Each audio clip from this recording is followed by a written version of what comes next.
जाने लोरे है धनिया या पही तनी सिखाइए। अच्छा जी आइए दिया बुताइए जल्दी से गंगा हम डुबकी लगाइए।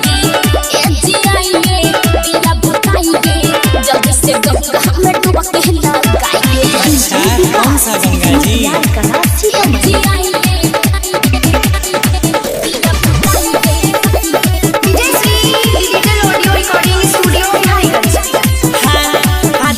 लिए नहीं किसी से माजा, किसी को न भरे नहीं अपन पाजा। प्यार व्यार हम नहीं समझते। सुनो जी आज तक लिए नहीं किसी से माजा, किसी को न भरे नहीं अपन पाजा। जैसे जैसे कहते हैं सैया वैसे कीजिए हमारा बात पर कहने का ध्यान दीजिए। सुने हैं मिलता है स्वर्ग का सुख कहीं हमको भी आज दिला। तो देखते क्या है जी आइए दिया बुताइए जल्दी से गंगा हम डुबकी लगाइए। जी आइए दिया बुताइए जल्दी से गंगा हम डुबकी लगाइए।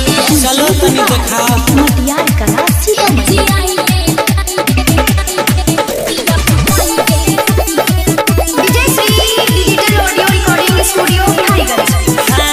ऊपर पहाड़ है नीचे बड़ी खाई, पता नहीं कोई सनी होगा ढलाई। मौत के कुआं तो नहीं है परानी। ऊपर पहाड़ है नीचे बड़ी खाई, पता नहीं कोई सनी होगा ढलाई। हमें हमारा ठहर राजा जी सटाइए चॉकलेट ही जवानी भर पेट खाइए।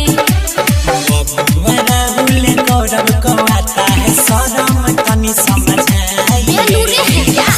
जी आइए दिया बुताइए जल्दी से गंगा हम डुबकी लगाइए।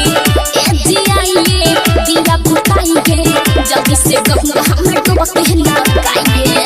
आओ दो चार ट्रिप नहा लेते। अरे जल्दी आइए ना।